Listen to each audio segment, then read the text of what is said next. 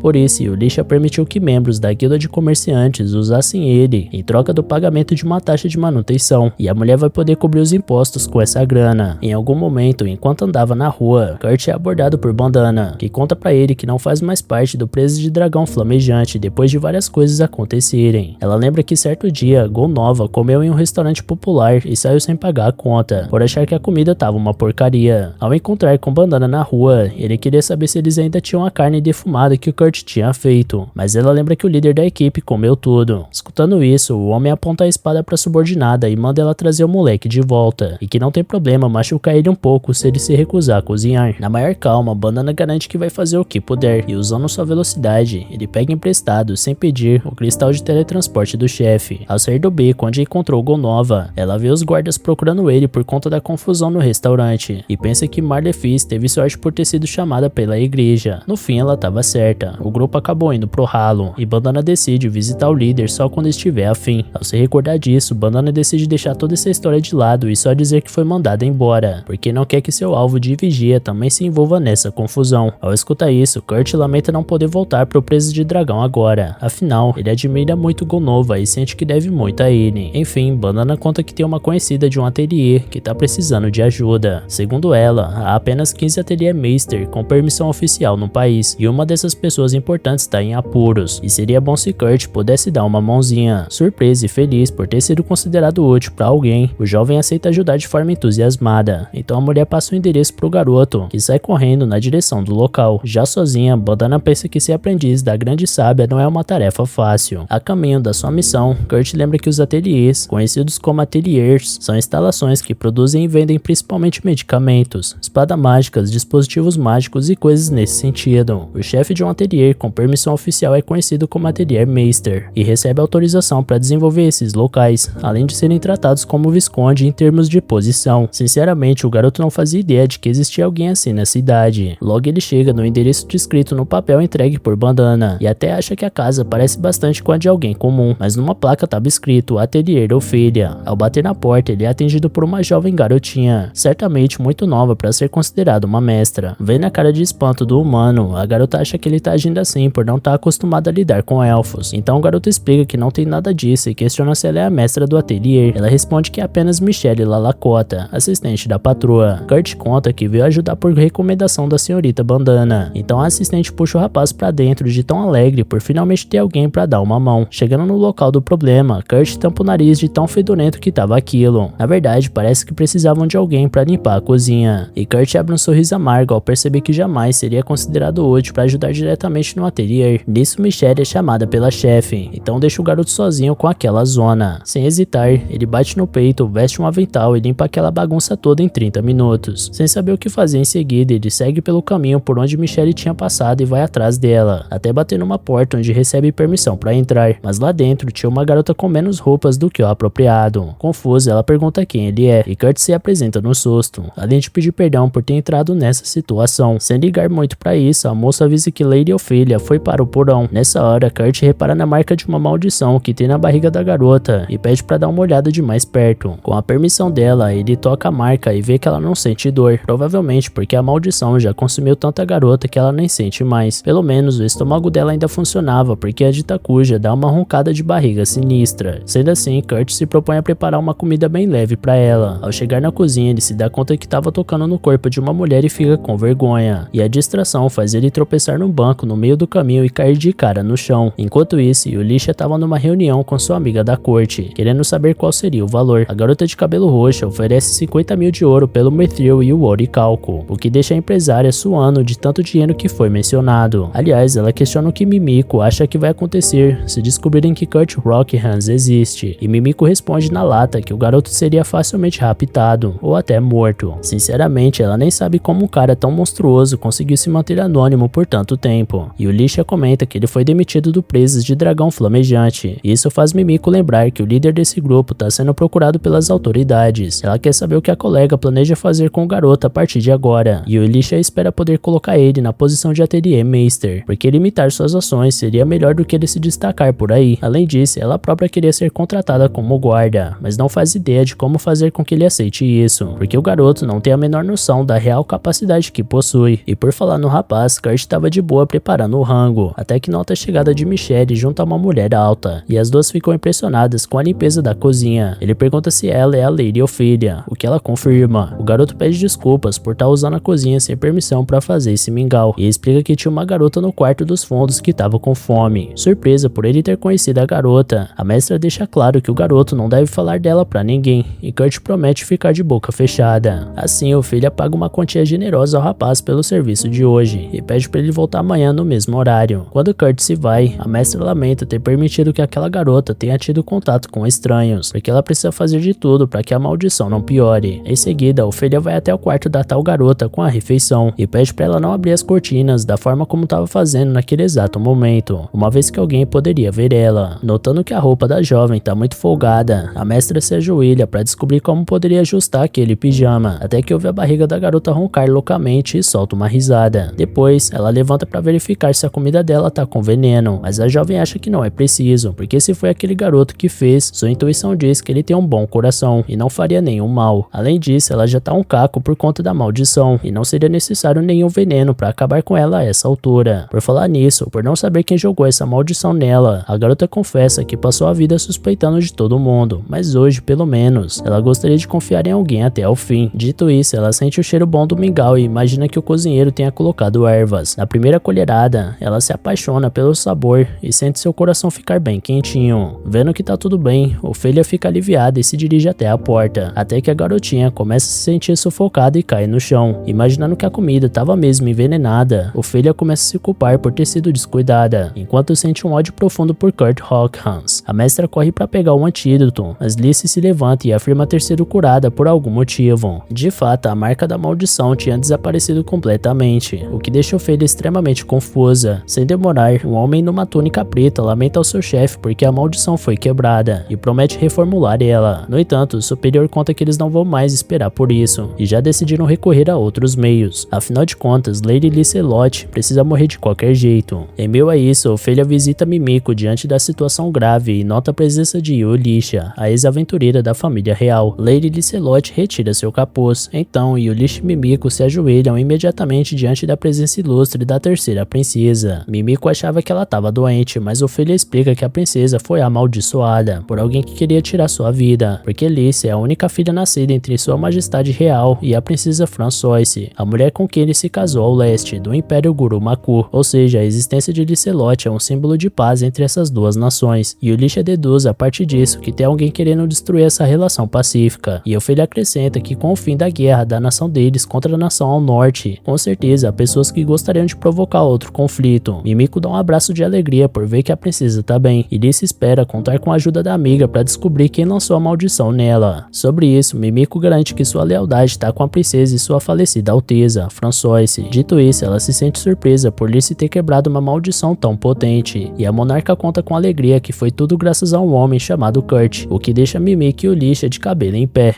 Diante da revelação inesperada, foi preciso explicar às duas que a princesa comeu um mingau feito pelo Kurt, e isso quebrou a poderosa maldição que ela sofria, sobre o culpado que planejou tirar a vida de Lady Licelotte, considerando que seja um usuário de maldições com conexões e capaz de adulterar as proteções contra maldições no Palácio Real. Mimico tem 3 suspeitos: Sanovar Skatz, primeiro general das forças expedicionárias reais, Tristan Meinoff, bispo da igreja Polan, e Isadora Arcamana, terceira rainha da sua majestade real. Ophelia acredita que Tristan poderia ter usado seus seguidores para mexer nas proteções que existem no quarto da Licelotte, e a própria Lice completa que sua madrasta Isadora é capaz de circular livremente pelo Palácio Real, ou seja, poderia muito bem ter mexido nelas. Por outro lado, ela quer saber como Sanova seria capaz de fazer o mesmo. Então Yulisha explica que esse general tem conexões com a Guilda dos Ladrões, que obviamente tem seus meios para entrar em lugares que não deveriam, além de ter influência bastante para molhar a mão até de pessoas dentro do Palácio Real. Uma vez que é tão difícil determinar um culpado nesse momento, Ophelia propõe que elas preparem uma armadilha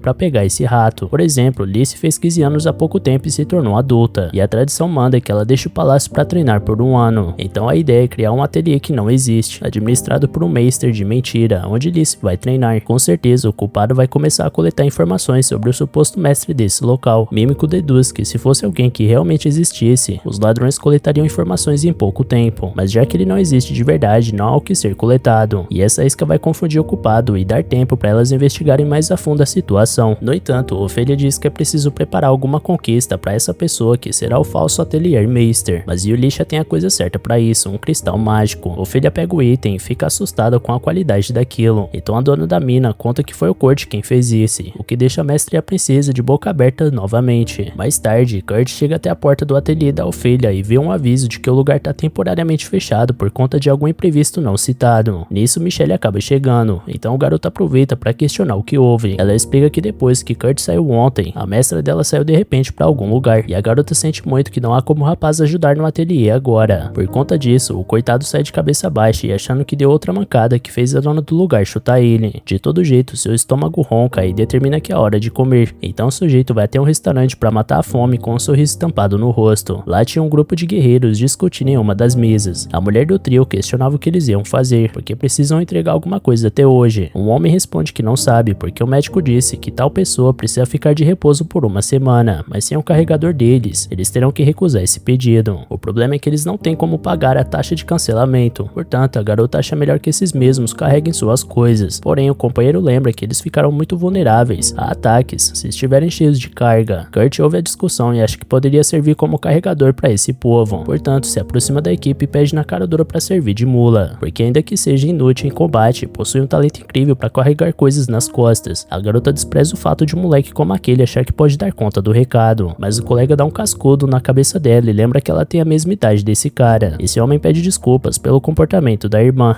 mas admite que esse serviço não é pra qualquer um, visto que eles estão se preparando para caçar golems de ferro que pesam mais de 200 quilos, e será preciso alguém com habilidades especiais para carregar os itens necessários. O único membro do trio que não havia se pronunciado até o momento contribui com a seguinte afirmação: isso mesmo. De toda forma, Kurt garante que 200 quilos para ele não é nada, então propõe um desafio. Se conseguir levantar os dois homens do time, essa será a prova de que ele é o cara certo pro trabalho. Sem esperar a permissão de nenhum deles, Kurt levanta um dos sujeitos no ombro como se ele fosse uma estatueta de 10 polegadas e deixa o restante do pessoal de cabelo em pé. Depois ele levanta o loirão junto, que com a armadura tem mais de 150 quilos. Imediatamente a clientela do restaurante aplaude o espetáculo. Feito isso, não poderia ser diferente. Kirk Rockham mostrou que é capaz de estar nesse trampo. Então a equipe parte para a missão. O camarada de armadura conta que seu nome é Kans, um guerreiro pesado. Apesar de empunhar uma espada, ela é praticamente um enfeite, porque seus próprios punhos falam mais alto do que qualquer lâmina. O outro homem se apresenta como Danzo, o samurai que lidera esse grupo. Kurt pergunta o que é um samurai, e Danzo explica que é uma variante oriental do espadachim. Por último, a garota se apresenta como Sina, uma patrulheira. Kans estende a mão para o novo companheiro e informa que a equipe se chama Sakura. Ele explica que eles têm outro carregador chamado Bibi Onoki, mas que vai demorar uma semana para se recuperar de uma gripe. Em resposta, Kurt se curva e agradece por terem contratado alguém comum como ele, e a reação do povo foi abrir uma gargalhada, confundindo um carregador. Kans dá um cascudo de leve no moleque e diz que conta com ele, e o garoto só pensa que deve se esforçar para não vacilar com esses caras tão legais. Mais tarde, eles chegam até uma caverna onde seria a missão, mas Kurt pisa no slime no meio do caminho e fica com o pé preso na gosma. Sina diz que é só o cara esmagar o núcleo do bicho, mas o carregador é tão incompetente na luta que conseguiu o feito de furar a própria coxa ao invés do slime. Sem paciência, a patrulheira dá um jeito na situação e reconhece que o colega avisou que era ruim de briga, mas isso aí que ele fez foi um papelão sem igual. Ainda assim, Kans e Danzo garantem que não há com o que se preocupar, porque quem tem que lutar ali são eles. Kurt fica assustado porque seus companheiros não ficaram bravos por ele ter fracassado, já que isso era rotina no seu antigo grupo. Enfim, o quarteto entra na caverna e a patrulheira prepara um musgo luminoso para espalhar e iluminar o caminho com um espetáculo visual. Kurt mostra alguma coisa que viu no caminho e a garota explica com nojo que isso é cocô de goblin e pelo cheirinho parece fresca ainda, ou seja, esses monstros não tão longe. Kans pede calma porque certamente eles podem lidar com um ou dois goblins sem dificuldades, mas se for o caso de ser uma horda, eles sempre podem correr como o vento. Mas ao fundo da caverna, a dungeon parece se tornar uma ruína conforme a equipe avança. Kurt nota alguma coisa estranha na parede, mas é interrompido pela chegada de um goblin. No mesmo instante, Sina joga uma faca no peito dele, e Danzo finaliza com sua katana. O problema é que a voz de vários monstros iguais podia ser ouvida à distância, o que certamente indica que se trata de uma colônia inteira nesse local. Para piorar,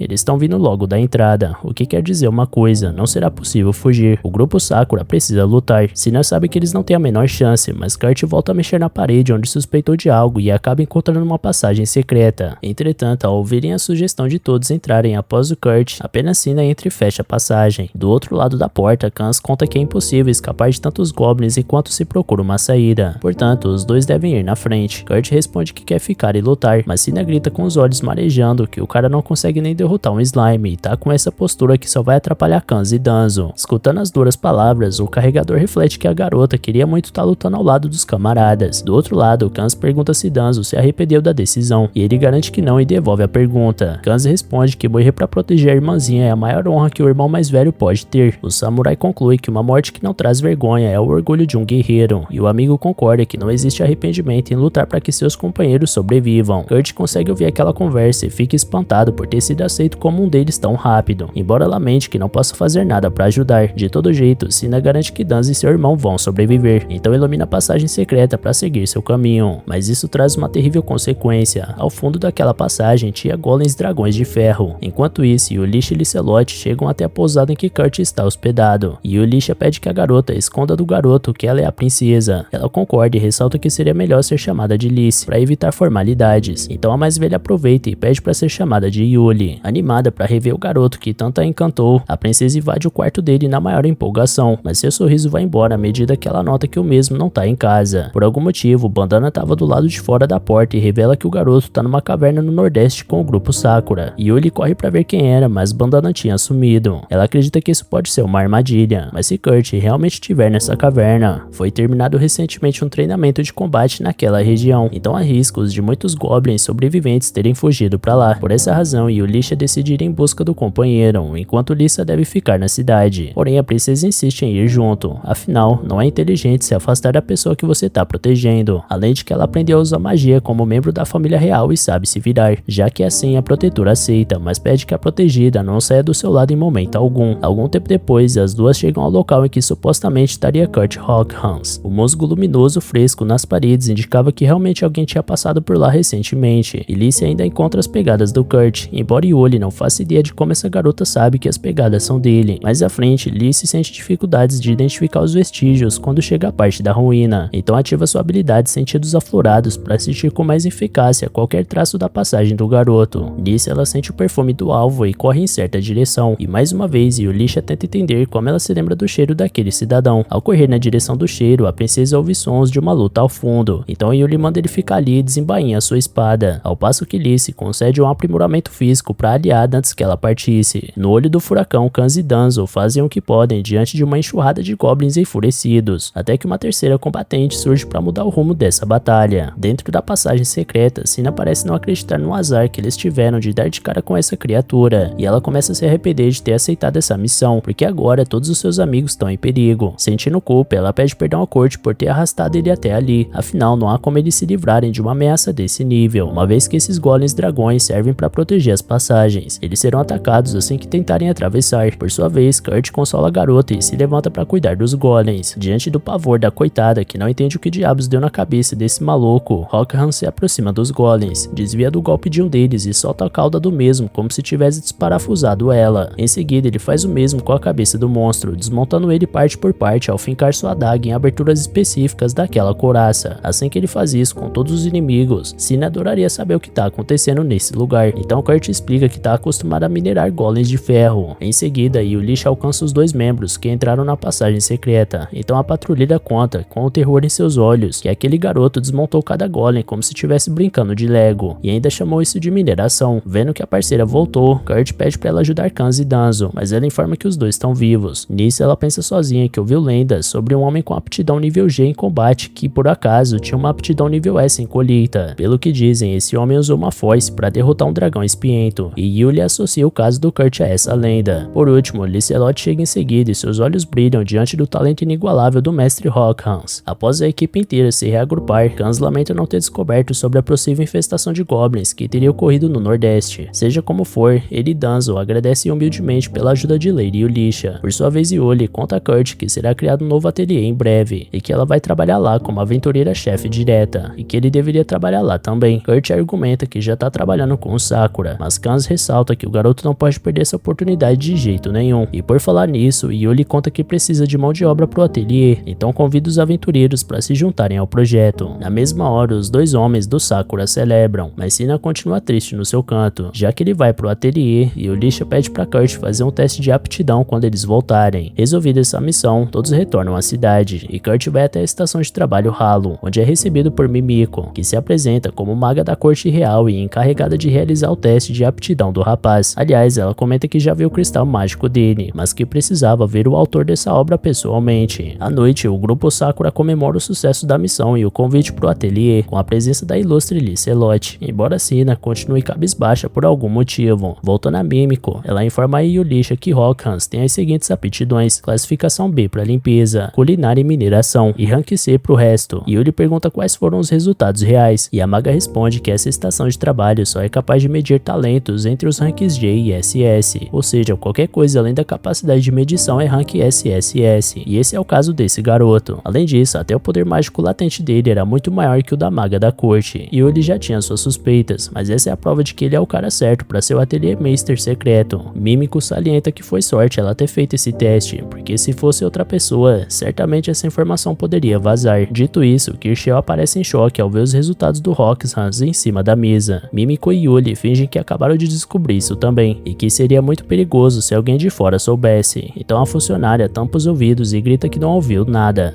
Algum tempo depois, Kurt estava impressionado com a velocidade do vagão onde estava viajando, e Ulysses explica que a carruagem foi providenciada usando a autoridade especial de Atelier Meister. Ulysses completa que afinal, não há nenhuma pedra de teletransporte na cidade fronteiriça onde eles estão indo. Quanto a essa cidade, ela lembra que era uma base militar na fronteira da Terra dos Demônios, e embora o novo vice-rei ainda não tenha sido nomeado, é uma cidade muito importante que recebe auxílio da Aliança. Danzo acrescenta com orgulho que eles serão os aventureiros pessoais para um ateliê recém-construído em uma cidade tão relevante. Dito isso, Kans pergunta o que eles farão com a Bibi Nock, e o samurai pede para deixarem um assunto com ele. Mudando de assunto, ele quer saber como é esse ateliê Meister, e ao ver Ulisha suando para explicar, Sina conclui que esse povo não contratou seu grupo por suas habilidades, e sim para manter eles em silêncio, mas se for preciso, ela fará de tudo para proteger seu irmão e Danzo. Horas depois, a carruagem chega na muralha que Kurt ajudou a reconstruir há dias atrás, e isso deixa ele cabisbaixo. Lise pergunta o motivo e ele explica que trabalhou no reparo do muro, mas foi demitido depois de 3 dias. Curiosamente, parece que não progrediram muito depois que o garoto saiu da obra, e Ulisha supõe que talvez eles estejam consertando de uma maneira diferente. Sem demorar, a mulher leva os companheiros até um terreno que servirá como base para o ateliê. O pessoal contesta que isso mais parece um terreno vazio, então ela explica que eles vão esperar na pousada até tudo ficar pronto. Dito isso, ela questiona se Kurt consegue construir o ateliê por conta própria, e essa pergunta deixa o grupo Sakura de boca aberta. Kurt explica que consegue dar um jeito se for uma cabana com toras, mas construir um ateliê em um dia só parece maluquice. Kans, Danzo e Sina concordam que isso é a coisa mais louca que eles já ouviram, então Kurt completa que precisaria de mais 2 dias para concluir a obra, o que volta a deixar os Sakuras de queixo caído. Yuli explica que o rapaz pode levar o tempo que quiser e que terá os materiais necessários para o serviço, já que assim Kurt faz uma lista com tudo o que precisa e entrega na mão da mulher, com itens como ametista, safira e penas de grifo. Após reparar que Sina parece desconfiada com alguma coisa, Yuli chama todos para irem à pousada para não atrapalhar o pedreiro, e lembra que Kurt deve voltar para a hospedaria sempre que precisar comer e descansar. Uma vez lá, Yulisha pede que todos se sentem para que ela possa dizer algo importante. Sina pergunta se ela vai falar sobre o que aconteceu na caverna. Afinal, aqueles golems dragão de ferro foram derrotados por Kurt sozinho. Ele disse que estava acostumado a minerar golems de ferro e destruir aqueles monstros só com uma adaga. Pensando nisso, Sina exige que Yuli diga quem é aquele cara e quem é Alice de verdade. Primeiro de tudo, Yuli se apresenta como uma aventureira que costumava servir a família real. Em seguida, a outra garota diz ser Licelote Muros, ao exibir o brasão em sua adaga. Ela mostra que é a terceira princesa desse reino, mas que está ocultando sua identidade por certos motivos no momento. Sendo assim, Sina pergunta se Kurt também é da realeza e Yuli explica que não, tampouco ele faz parte da nobreza. Na verdade, nem ela faz ideia de quem realmente é aquele garoto. O que se sabe é que suas aptidões de combate são todas rank G, enquanto as que não têm a ver com luta são todas rank SSS, como transporte e mineração, por exemplo. Porém, nem o próprio Kurt sabe disso, e elas fizeram questão de esconder isso, fazendo ele pensar que é um rank C ou B, na melhor das hipóteses. A grande questão é que Kurt Hawkins será o novo ateliê Meister daqui, mas isso também precisa ficar em segredo. Sina se revolta e indaga porque estão enganando o garoto desse jeito, e Ulisha explica que mesmo que elas contassem a verdade a Kurt, com certeza ele nem acreditaria. Mas o mais importante é que não tem como saber se alguém planejaria explorar as habilidades de Kurt se elas tornassem essa informação pública. Dito isso, Sina bate na mesa e explica que quem tá explorando o moleque são elas mesmas. Então Kans dá um abraço na irmã para fazer ela se acalmar um pouco. Danzo dá o aval para Yulisha continuar a história. Então Licelote explica que Kurt Hawkins quebrou a maldição lançada sobre ela com um mingau caseiro. Yuli completa que tem alguém atrás da princesa, por isso elas escolheram essa cidade fronteiriça para a construção do ateliê, podendo assim identificar o inimigo por trás dessa perseguição. Ainda assim, Sina reclama que Kurt não sabe de nada disso, e Lice conta que esse garoto não fazia ideia de quem ela era, mas assim que soube que Lice estava com essa maldição, salvou ela sem pedir nada em troca. Segundo Yuli, o rapaz é puro e sempre coloca os outros em primeiro lugar, o que faz dele um cara que elas querem proteger, e é por isso que elas pedem que o grupo Sakura mantenha esse segredo e una forças para manter Kurt a salvo. Ao escutarem aquela história tão complicada, os Sakura baixam a cabeça num tom reflexivo e demoram alguns segundos até responderem. O primeiro a se pronunciar é Danzo, alegando que o dever de um cavaleiro é obedecer à realeza. No entanto, como aventureiros, eles não têm essa obrigação. Ainda assim, eles também são companheiros que se arriscam a morrer junto com Hawkins, então eles são camaradas. Kans concorda plenamente e acrescenta que eles não precisam de motivos para ajudar os amigos. Por último, Sina se mostra indecisa. Afinal, eles conhecem essas mulheres há muito pouco tempo para jurarem suas espadas a elas desse jeito. Então Yulisha argumenta que ela mesma só conhece aquele garoto há apenas 6 dias. Ainda sem estar convencida, a patrulheira pede um momento para pensar e se retira. Caminhando sozinha na rua, a garota tenta entender o que está tá acontecendo, porque para ela Kurt deveria saber a verdade. Logo ela volta até o terreno do ateliê e vê a obra num estágio bem mais avançado do que seria humanamente possível. Assustada, ela questiona se foi o cara que fez isso tudo sem ajuda, e ele explica que é capaz de fazer isso, afinal é Rank B em mineração. Sabendo que nenhum Rank B seria capaz de fazer isso, Sina deixa isso pra lá e comenta que o rapaz é realmente incrível, o que ele não entende, uma vez que na sua cidade natal era comum construir umas dezenas de casas todos os dias, por isso ele meio que ainda se sente lento na real. Sina pergunta se o garoto não fica chateado por ter o trabalho todo empurrado pra ele dessa forma, então ele explica que não se sente dessa forma, na verdade ele tá feliz por poder trabalhar e se sentir útil a alguém, tendo em vista que era chamado todo dia de inútil pelos seus ex-companheiros até ser expulso da equipe. Escutando isso, Sina lembra de Yulisha dizendo que Kurt era um garoto puro, então ela começa a entender melhor o lado dele nisso tudo. Com isso, a aventureira afirma categoricamente que ela e Kurt são oficialmente amigos a partir de agora. Enquanto isso, Danzo tá sentado em um banco de praça, até que uma carruagem para Samaela parte à sua frente. Sentada atrás dele e trabalhando como informante, Bandana alega ter descoberto a maioria dos detalhes. Bibinock é conhecido também como Mil Faces e aceita missões de vilões, antes de se infiltrar em um grupo de aventureiros. Basicamente, ele é um canalha que já arruinou vários grupos, mas parece que aceitou essa última missão justamente para acabar com o Sakura, porque parece que um grupo rival tá ressentido por os Sakuras terem pego um trabalho deles. Então Bibinock foi enviado por conta disso, e os detalhes da situação tá no papel que Bandana entregou pro samurai. À noite, em uma taverna da cidade de Samaela, um homem importunava uma garçonete de maneira humilhante, e após se frustrar por não ter conseguido nada com ela, resmunga sozinho que não estava contando com a sobrevivência dos patifes do Sakura, e ainda ouviu dizer que eles foram empregados em um ateliê que possui ligação com a terceira princesa, ou seja, se esmagar aqueles ratos vai lucrar pra caramba. Sentado atrás dele, Danzo comenta que parece um plano bem lucrativo, e o homem solta uma gargalhada vaidosa enquanto concorda, porque o que não falta é cliente disposto a manchar as conquistas da princesinha. Ao terminar a frase, o sujeito finalmente percebe que estava conversando com ninguém menos que Danzo, que pergunta se Bibinock não tá bebendo um pouco demais para comemorar sua recuperação. Diante da situação, Bibinock parte em disparada para fora da taverna, indignado que o samurai descobriu seu plano. De repente, ele tropeça em um cabo que foi armado de propósito no caminho, até que aparece o aventureiro com sua katana, reconhecendo que o ex-companheiro sempre foi astuto, então era impossível ele não saber de uma colônia de goblins. Bibinock jura que não sabia de nada e apela pro fato dos dois terem sido companheiros de equipe para ser poupado. Porém, Danzo empunha sua espada e a aponta no pescoço do homem, que fica imóvel. Ele deixa claro que o antigo carregador do Sakura não deve chegar perto daqueles que são considerados de fato os verdadeiros amigos do samurai, caso contrário será cortado ao meio sem cerimônia. Espiando a conversa, Bandana reflete que preferia que Danzo tivesse finalizado esse alvo que pode se tornar uma ameaça de novo no futuro. De repente, dois homens encapuzados surgem e levam Bibinock embora. Bandana nota que parecem ser membros da Phantom, unidade de inteligência da Mimiko, terceira maga da corte real. Nessa hora ela recebe uma carta atrás de um corvo falando sobre Marlefes. Bandana se sente mal por eles, mas como seu mestre deixou claro que ela deve ignorar aquela mulher, ela decide partir para a cidade natal de Kurt Hawkins. Na cena seguinte, em algum lugar misterioso e obscuro ao fundo de um túnel, Marlefes, a sacerdotisa do preso de dragão flamejante, repousava sobre um enorme círculo mágico, aparentemente sem forças para se levantar. Dias depois, Kanz e Danzo contemplam uma paisagem maravilhosa e se indagam se aquilo seria realidade ou fantasia. Afinal de contas, há 3 dias atrás aquilo não passava de um terreno baldio, e agora parece um portal para outro mundo. Ali perto, Sina repara que tem uma árvore papamomo no jardim, então eles deveriam ter frutas deliciosas só na próxima primavera, mas por algum motivo o pé já tá dando fruta agora. Por sua vez, Lise corre pelo quintal e anuncia que será um ninho de amor entre ela e Mestre Kurt. Logo ao ver que seus amigos entraram no ateliê, Kurt lamenta que não teve tempo para preparar uma recepção adequada, mas Yuli jura que o que eles viram já foi o bastante para tornar a chegada bem agradável. De toda forma, ela gostaria de dar uma olhada no interior da estrutura, então o pedreiro mostra primeiramente a entrada, depois os 2 andares no subsolo. Fora isso, mostra que toda a água da mansão é criada ali dentro. Perplexa, Yulisha pergunta o que diabos é esse dispositivo parecido com um tanque d'água, e o garoto conta que transformou as safiras que pediu em cristais mágicos e usou para criar um motor gerador de água. Ele também fez cristais mágicos de quartzo e usou eles para iluminação. Poder mágico é armazenado na ametista e deve permanecer aceso por 1 ano direto, ainda que você deixe a energia ligada o tempo inteiro. Em seguida, o rapaz mostra os quartos onde o pessoal vai dormir. Os travesseiros e colchas são feitos com as penas de grifo que ele solicitou, e Lise comemora ao sentir o cheiro do Mestre Kurt em uma delas, ainda que Yuli tente explicar que o cheiro é dos grifos. Em seguida, Kurt mostra o quarto do ateliê Meister e aproveita para perguntar quando ele vai chegar. Yulicha inventa que o mestre está bastante ocupado e sua vinda foi adiada, então questiona onde está o quarto do pedreiro. Ele responde que, como é responsável por tarefas banais, pensou em dormir na pequena área de descanso ao lado da cozinha. Vendo que o moleque parece disposto até a dormir em um chiqueiro por se achar um inútil, todos tentam convencer ele a dormir nesse quarto que ele construiu pro ateliê Meister, até o verdadeiro dono chegar. 2 horas depois, o grupo consegue finalmente convencer o moleque a ficar ali por enquanto. Feito isso, Yulicha pergunta se ele é capaz de colocar uma barreira contra maldições ao redor dessa mansão. Porém, como o rapaz confessa que isso é um pouco difícil, a mulher usa os talismãs anti-maldição que a Mimiko deu. Agora, pro quarto da Licelotte, que é o mais importante, ela pensa em alguma proteção especial. Do nada, Alice sai do seu quarto às pressas e dá um susto na coitada, achando que era o Kurt que tava ali, convidando ele pra ir até sua cama. Irritada, Yuli perguntou onde essa garota aprendeu essas coisas, então Alice pergunta de volta se a amiga tá com ciúmes por acaso. Perdendo completamente a compostura, a empresária finge que não está, embora esteja na cara. De toda forma, ela lembra que Kurt é puro e inocente, então Alice deve chegar no sujeito com calma. Por falar no cara, o talentoso Rockhans prepara uma refeição pra galera na cozinha, até que Alice surge com uma roupa provocante de garçonete pra ajudar com o que for preciso. Yuli se mete no meio pra questionar qual parte de chegar com calma a princesa não entendeu, além de estar usando essa roupa indecente. Sobre isso, Kurt confessa que também achou meio estranho, mas foi a própria Alice que disse que essa vestimenta era comum em sua casa. Ainda por cima, Sina abre a porta da cozinha após sentir o cheiro de pão recém-assado, até que vê Licelotte com aquele modelito peculiar e fecha a cara. Kurt confirma que tem pão assando no forno e que vai ter todas as manhãs nessa casa. Aliás, quando o garoto pergunta se as mulheres preferem café ou chá, os olhos de Yulicha brilham e ela conclui que esse homem é a dona de casa perfeita, portanto deseja ele intensamente como sua esposa agora mesmo. Na hora de comer, Kanzi é o primeiro a elogiar a comida com a maior empolgação. Sina faz uma carinha de quem curtiu e Danzo conta que pode sentir o alimento em todo o seu corpo. E Yulicha indaga cadê o Kurt.